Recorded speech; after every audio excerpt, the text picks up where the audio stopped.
अब आप देवराज जी की बातें आप सुन रहे थे, आप क्या कहेंगे इस पे? पूरे इस ऑर्डर से क्या राहुल के प्रति सहानुभूति होगी या फिर ओबीसी समाज का गुस्सा बिल्कुल टूटेगा कि बहुत अच्छा हुआ राहुल गांधी के साथ जो हुआ?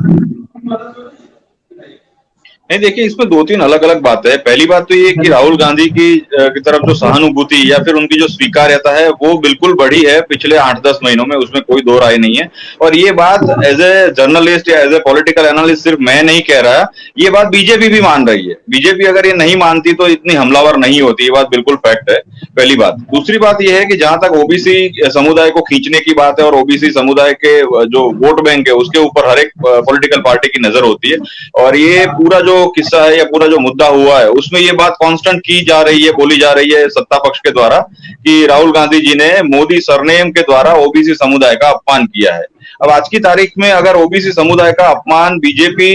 नहीं करना चाहती तो जातिगत जनगणना की जहां तक बात आती है तो वो करने के लिए वो क्यों मना कर रही है, या 2011 के जो आंकड़े है उसे क्यों डिस्क्लोज नहीं कर रही है, ये भी एक प्रश्न उठता है। तो बातें बहुत सारी है। मुझे लगता है ये जो पूरी कवायद हुई है उसको अगर हम थोड़ा पॉलिटिकली देखें तो पॉलिटिकली ऐसा दिख रहा है कि शायद आज की तारीख में राहुल गांधी के ऊपर जितने भी ये जो सारे मुकदमे हो रहे हैं उसमें अगर उन्हें कोई सजा हो जाती है या अगर 2-4 दिन भी वो जेल चले जाते हैं तो मेरे ख्याल से ये बीजेपी उस चीज को इस तरीके से प्रोड्यूस करने की या दिखाने की कोशिश जरूर करेगी कि देखिए इतने बड़े नेता या जो 70 वर्षों से शासन कर रहे थे देश पर, उनको भी हमने जेल में डाल दिया। तो ये मेरे ख्याल से बीजेपी ऐसा नैरेटिव सेट करने की जरूर कोशिश करेगी, ऐसा मैं मानकर चलता हूँ। दूसरा नैरेटिव ये भी हो सकता है कि जहां तक बात है कंप्लीटली जो presidential form kind of election की, तो जिसमें राहुल गांधी जी की जो इमेज है उसको इस तरीके से बढ़ा चढ़ाकर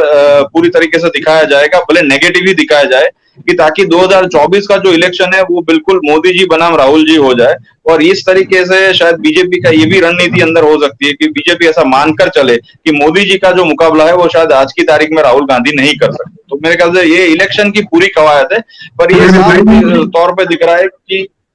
बीजेपी कंप्लीटली जितना भी मतलब भारत जोड़ो यात्रा हुई, उसके बाद हिंडनबर्ग का रिपोर्ट आया, अदानी के ऊपर जितने क्वेश्चंस राहुल जी ने उठाए, लंदन में जाकर जो बातें की, और उसके बाद आज की तारीख में कर्नाटका में बीजेपी के जो पूर्व सीएम थे कर्नाटका के, वो भी जब कांग्रेस में चले गए, तो ये सारी घटनाएं जरूर दिखा दी कि बीजेपी के पाले में कहीं ना कहीं हड़बड़ी जरूर है। और अगर इसको हम 2024 के परिप्रेक्ष्य में देखें तो शायद ये भी एक रणनीति हो सकती है कि जितने हिंदी बेल्ट है, हिंदी हार्टलैंड है, वहां पर बीजेपी की जितनी सीट्स आती है लोकसभा में, वो नंबर अगर कहीं कम हो रहा है तो साउथ इंडिया में साउथ के जो स्टेट्स है वहां से कैसे उसे रिकवर किया जाए, ये सारी कवायद ओबीसी वोट बैंक के आसपास पूरा रचा गया हुआ या बुना गया हुआ पूरा एक पॉलिटिकल पैटर्न है, ऐसा दिख रहा है। मेरे ख्याल से आज की तारीख में बीजेपी ये कोशिश जरूर कर रही है कि राहुल गांधी को कहीं ना कहीं उलझा के रखे ताकि वो कम से कम पॉलिटिकली एक्टिव दिखे और ज्यादा से ज्यादा कोई ना कोई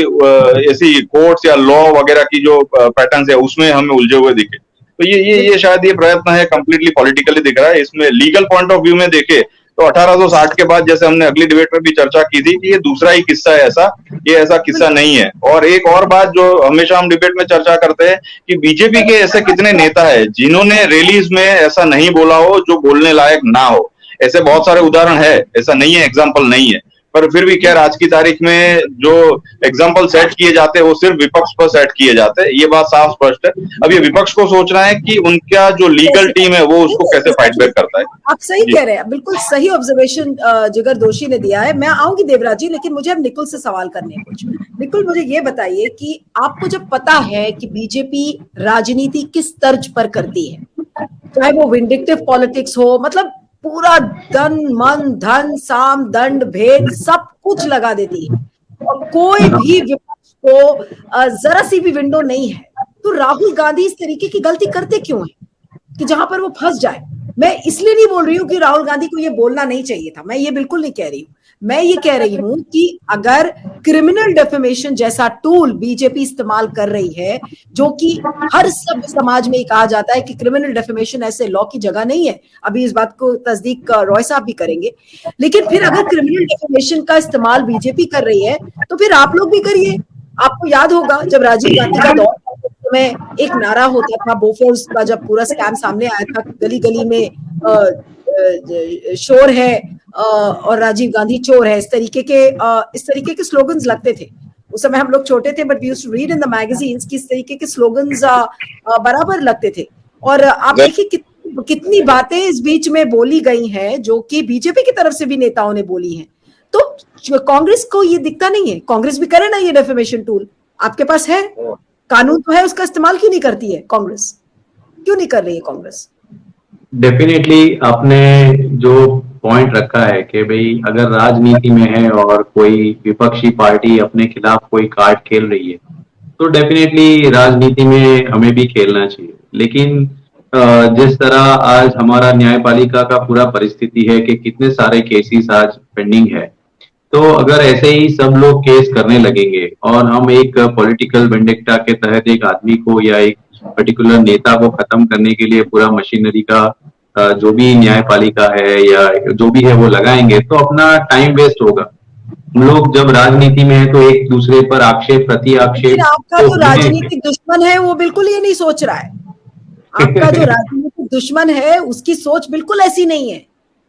राजनीति का स्तर जिस तरह नीचे जा रहा है ये बता रहा है कि आने वाले दिनों में जो सत्ता में आएगा वो कैसे काम करेगा। तो ये एक सेट हो रहा है, लोगों के बीच में भी लोगों को पता चल रहा है कि किस तरह सत्ता का उपयोग करके विपक्ष को विफल किया जाए, किस तरह विपक्ष के जो नेता बोलते हैं उनको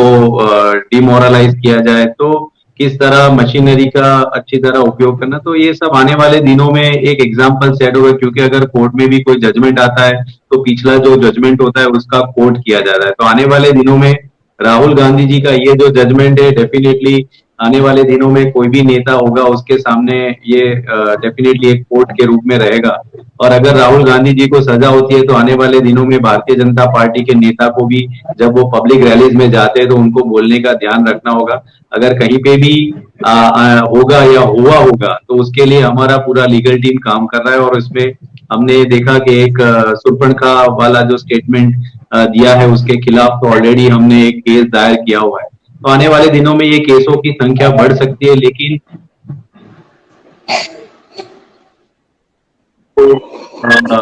इसको कोर्ट में ले जाके भारतीय जनता पार्टी ने जो काम किया है तो शायद आने वाले दिनों में इनके खिलाफ ही ये एक ट्रम्प कार्ड हो जाएगा, क्योंकि उनके नेता जो बोलते हैं उनको कोई लगाम नहीं होती।